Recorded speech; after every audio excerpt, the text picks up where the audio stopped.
کہ اگر تم 100% مسلمان اپنی ذات سے 100% دین پر چل رہا ہے اور پھر اس کی عبادت میں، اس کے شریعت کے مسائل میں، اس کے مذہبی امور میں اگر کوئی رکاوٹ بنتا ہے، حالانکہ عمرہ فرض نہیں ہے، عمرہ فرض نہیں ہے، حج فرض ہے ویسے، اس عمرے سے روک دیا، کر لینا ابھی نہیں، کر لینا مگر ابھی نہیں۔ اللہ اکبر، سوچو میں کیا کہہ رہا ہوں۔ جب مسلمان اپنی ذات سے پورے دین پر چلتے ہوئے ایسی رکاوٹوں کے آنے پر اللہ کے حکم کو دیکھے گا تو اللہ تعالی مدد فوراً لے آئیں گے۔ فتح مکہ سے روکنے کی وجہ سے ہوئی ہے، انہوں نے اپنا کام پورا کیا کہ ہاں ٹھیک ہے موقع دو ان کو، یہ تمہیں روکے رک جاؤ، ہم دیکھتے ہیں پھر۔ مگر شرط یہ ہے کہ تم پورے دین پر چلو گے تو ہم تمہیں باطل کے مقابلے میں کامیاب کریں گے، کیونکہ پورے دین پر چلنے والے کے مقابلے اگر باطل آئے گا تو پھر الزام باطل پر ہے، آپ پر نہیں ہے۔ مولانا صاحب علی سے ایک صاحب نے سوال کیا، عجیب سوال کیا، کہا حضرت کیا بات ہے، مسلمان کو نہ اقتدار ملتا، نہ حکومت ملتی، نہ بادشاہت ملتی، ساری صدارتیں، وزارتیں، بادشاہتیں، اختیارات، مال، اسباب، مادی طاقتیں، قوتیں، کمائی کی شکلیں، سب پر ان کا قبضہ۔ حضرت عجیب بات فرمائی، حضرت نے فرمایا کہ اللہ کا دستور یہ ہے کہ دین کے وہ احکام جن کو پورا کرنے پر مسلمان کو پورا اختیار ہے، اگر یہ ان احکام کو پورا نہیں کرے گا تو جو چیزیں اس کی اختیار سے باہر کی ہیں اللہ تعالیٰ مسلمان کو ان پر قبضہ اور قابو کبھی نہیں دیں گے۔ اور واقعی اس کو سمجھنے کے لیے آسان مثال یہ ہے کہ اگر کوئی باپ اپنے بیٹے کو کوئی چھوٹی سی دکان کرا دے،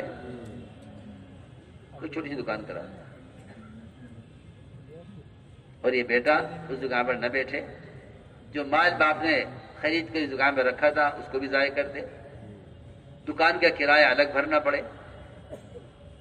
اور بیٹا دکان پر بیٹھا نہیں، آپ ہی بتائیے کیا یہ باپ اپنے اس بیٹے کو اپنا کارخانہ حوالے کر دے گا؟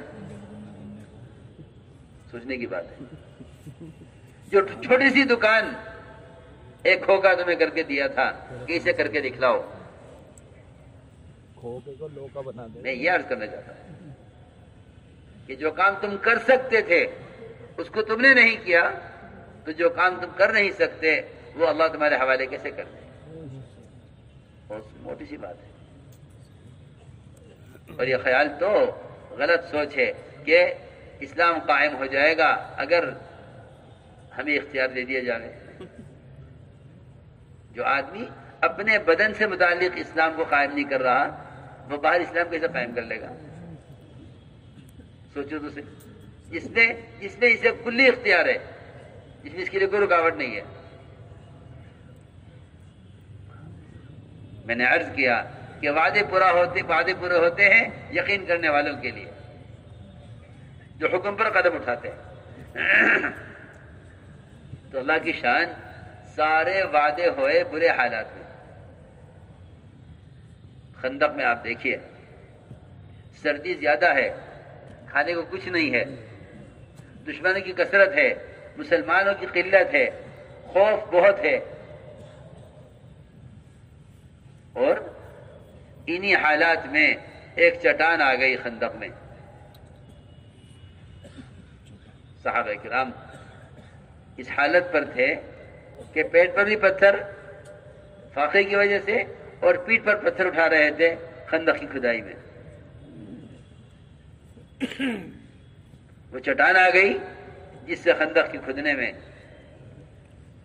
رکاوٹ پیدا ہوئی، صحابہ نے آ کے عرض کیا کہ یہ چٹان آ گئی جو ٹوٹتی ہی نہیں ہے، ہماری کدالیں بیکار ہو گئیں۔ فرمایا میں اترتا ہوں۔ آپ اترے خندق میں اور آپ صلی اللہ علیہ وسلم نے ایک کدال ماری اس چٹان پر، جس سے چٹان ریزہ ریزہ ہو گئی، چٹان ریزہ ریزہ ہو گئی۔ اور آپ صلی اللہ علیہ وسلم نے یہاں خندق کی کھدائی ہو رہی ہے، اپنی حفاظت کا انتظام ہو رہا ہے، اتنا خوف ہے اعداء دین کا، لیکن اللہ رب العزت ان حالات میں خبر دے رہے ہیں، ان حالات میں خبر دے رہے ہیں ایمان والوں کو کہ تمہارے لیے قیصر اور کسریٰ کے محلات کو فتح کر دیا گیا۔ صحابہ نے اللہ اکبر کہا۔ سنو غور سے بات،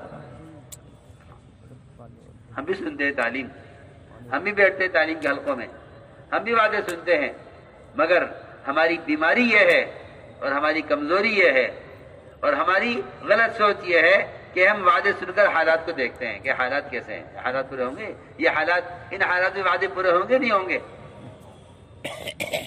میں آپ سے یقین و بیان کرتا ہوں کہ وعدے سن کر حالات کو دیکھنا منافقین کا کام تھا اور وعدے سن کر حکم کو دیکھنا ایمان والوں کا کام تھا۔ لیکن تو حکم کیا ہے؟ کیونکہ سارے وعدے حکموں کے ساتھ ہیں۔ منافقین وعدے سن کر حالات دیکھتے تھے۔ جب خندق میں آپ نے قیصر کسریٰ کے محلات کی خبر سنائی تو منافقین نے یہ کہا کہ بھلا ان کی بات کون مان لے گا، ان کی بات کا یقین کون کر لے گا؟ سوچو تو صحیح، ایک آدمی کا ایک ہے کہ میں کروڑ پتی ہوں اور میرے پاس اتنی بڑی مالیت ہے اور اتنی بڑی حکومت ہے، اور اس کے پاس کچھ کھانے کو نہ ہو تو کوئی یقین کر لے گا؟ کوئی یقین کر لے گا بھائی؟ منافقین کو یہ الجھن تھی کہ جب اللہ ان سے قیصر کسریٰ کے محلات کے فتح ہونے کی خبر انہیں سنا رہے ہیں اور یہ ہمیں سنا رہے ہیں، تو جو اللہ ان کے لیے ان ملکوں کو فتح کرنے کی خوشخبری دے رہے ہیں وہ انہیں کھانے کے لیے کیوں نہیں دیتے؟ یہ الجھن۔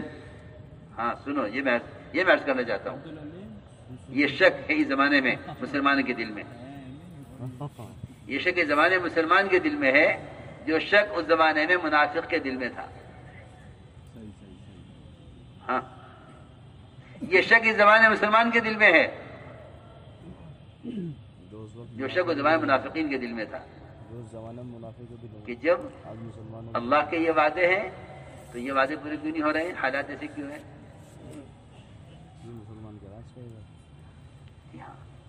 میں نے عرض کیا کہ حالات کو دیکھ، وعدوں کو سن کر حالات منافقین دیکھتے تھے اور وعدے سن کر حکم ایمان والے دیکھتے تھے کہ حکم کیا ہے۔ اس لیے حضور اکرم صلی اللہ علیہ وسلم نے جب بھی وعدے کیے، وعدے برے حالات میں کیے۔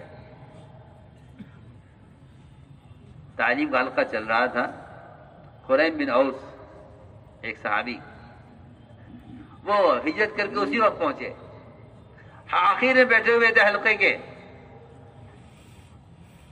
آپ نے فرمایا کہ تم حرا کا علاقہ فتح کرو گے، اور جب وہ تمہاری جماعت وہاں داخل ہوگی اس علاقے میں تو وہاں تمہیں ایک لڑکی ملے گی، شیما بنت بقیلہ اس کا نام ہوگا، بہت خوبصورت، کالی اوڑھنی اوڑھے ہوئے، زیورات سے لدی ہوئی، بہت مالدار شہزادی، وہ تمہیں ملے گی۔ یہ آپ بیان کر رہے ہیں اپنے زمانے میں، بیان کر رہے ہیں اپنے زمانے میں۔ اس وقت ایک نئے صحابی ہجرت کر کے آئے، خریم بن اوس، حلقے میں پیچھے بیٹھے ہوئے، وہیں سے کھڑے ہوئے، عرض کیا کہ یا رسول اللہ، لڑکی آپ بیان کر رہے ہیں یہ مجھے دے دیجیے۔ فرمایا تمہاری ہو گئی، تم لے لو۔ یہ نہیں اگر تم گئے، اگر فتح ہو گئی، اگر حالات بنے، نہیں، وعدے پورے ہوتے ہیں یقین کرنے والوں کے لیے۔ ہمارے اس تبلیغ میں تعلیم کا مقصد ہی وعدوں کے یقین کو بار بار تازہ کرنا ہے تاکہ اللہ کے ساتھ گمان ٹھیک رہے، جو وعدوں کو بار بار نہیں دہرائیں گے وہ اللہ سے بدگمان ہو جائیں گے.